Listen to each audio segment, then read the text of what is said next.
Almost 27 years later, the family of Jacob Wetterling, along with everyone in our area who feels connected to this story, has a little closure. Good evening and thanks for watching. It's a story that makes people who were living in the area at the time still feel uneasy. Jacob Wetterling was just 11 years old when he was abducted in October of 1989. He was riding his bike home from a convenience store in rural Stearns County with his brother and a friend when it happened. A masked man approached the boys, told two of them to run into the woods and never look back, and Jacob was never seen again.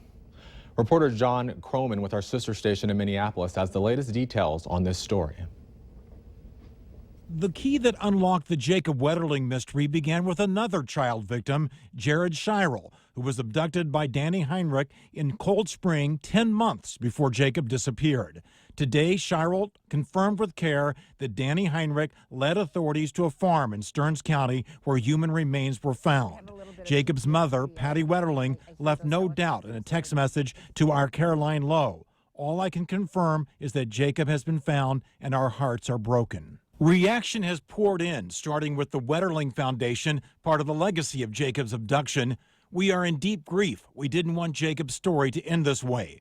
The Wetterlings had a choice to walk into bitterness and anger or to walk into light of what could be, and the light of hope. Their choice changed the world. We also heard today from Dan Rassier, the Cold Springs music teacher and Wetterling neighbor who had to profess his innocence repeatedly after his farm was dug up by authorities in 2010. My dad would have called it a very sad miracle. Just devastating to hear that there is no hope, that he is gone, and he was gone for a long time apparently. It's very sad. My family thoughts are with the Wetterlings and all the kids that grew up with Jacob. I mean, just think about it. All those kids. Stearns County Sheriff's Office confirmed earlier this evening that the remains found were indeed Jacob Wetterling's. Authorities are expected to release more information about this case next week. More than 500 demonstrators against the Dakota Access Pipeline interfered with crews at a pipeline work site, according to the Morton County Sheriff's Department. The incident happened around 2:30 this afternoon, according to authorities. The demonstrators cut the fence and entered the work site. They were removed by law enforcement and there were no arrests.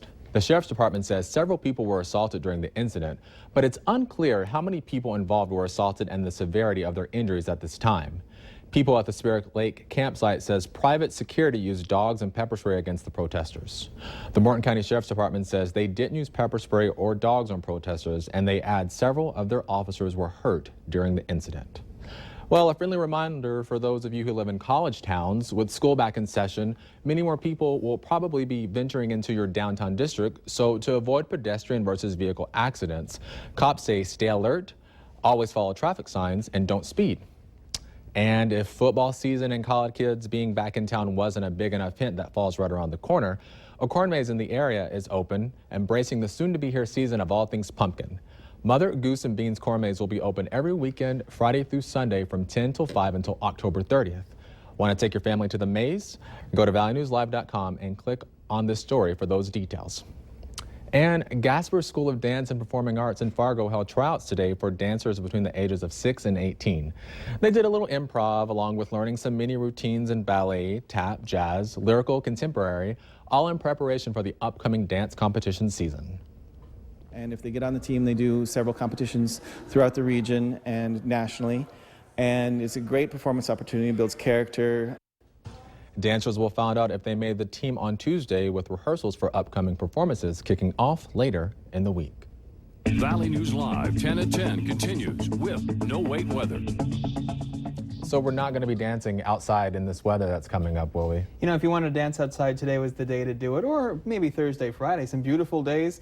That is unfortunately going to change as we go through the rest of the holiday weekend, starting with tomorrow. Let's take a look at that tower cam time lapse from today, though. Mainly sunny skies out there, and you will see a few more passing clouds get in here as we go through the afternoon, but mainly sunny skies were the story, and the camera is shaking up and down because of that brisk southerly wind out there. But the sunshine and the southerly wind did get temperatures up there. We're at 84 degrees for a high in Fargo and at Grand Forks. Low 80s for a high Jamestown Valley City. Detroit Lakes a high of 75 and Fergus Falls at 77. Current temperature still warm for this time of night at 76 at Fargo and Grand Forks. We're at 72 at Langdon, Devil's Lake, and making our way up toward Roseau, 73 degrees right now. And the winds look like this, still mainly from the south, breezy at times, as you could see winds between 15 and 25 miles per hour in some spots. Now, the satellite loop over the last hour or so shows that we're seeing mostly clear to partly cloudy skies in the southern valley. Any of the showers and thunderstorms that did initiate have moved well to our north. We had one storm that was marginally severe just to the south of Winnipeg with hail just over an inch in diameter. That's basically it for what we're seeing so far as of now. We're tracking a heavy rain shower, barely any lightning associated with this one, just off to the east of the Harvey area, entering the Devil's Lake and New Rockford area. We could see some scattered, isolated storms as we go through the overnight period, mainly in the northern valley. Otherwise, high pressure is working its way away from us. We have that nice southerly flow here that kept us warm, and we're tracking this cold front that's going to make its way through as we go through the day tomorrow, and we'll change our forecast. But for tonight, there are those isolated storms making their way through across the north.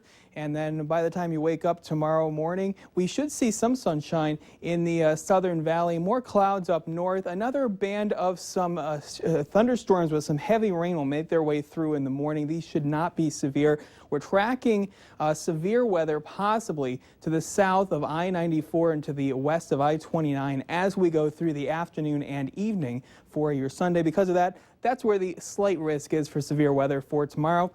Everybody else, mainly, as you make your way up to the north and to the east, is in a marginal risk for severe weather. So the Fargo area planner for tomorrow, starting off in the upper 60s at 7 a.m. We will be into the mid-70s by around noon. We have that chance of some showers and thunderstorms, especially as we go through later on into the day, with a high near 80 into the Fargo area. Elsewhere across the southern valley into the early afternoon, upper 70s mostly. We're going to keep mainly cloudy skies. Some showers and thunderstorms will make their way through any portion of the forecast area as we go through time.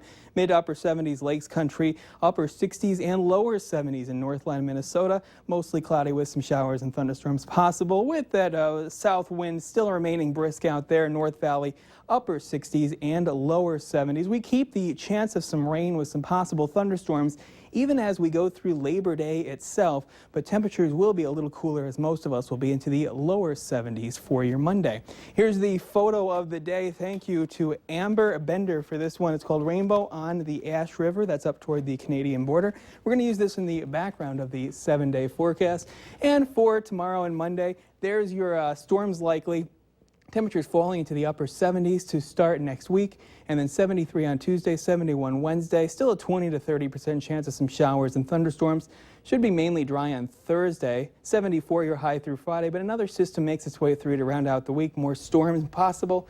And then for Saturday, partly cloudy, a high of 71 degrees. So yeah, keep it tuned here tomorrow. We'll definitely keep you updated. Yeah, rain everywhere, it seems. Yeah, it looks like we're going to have some heavy rain. Some areas 1 to 2 inches of rain, especially into the northern valley tomorrow morning. Thank you so much, Justin. Yep. Still to come on Valley News Live at 10. A girl from Otter Tail County is recovering after a farm accident. We share her story next.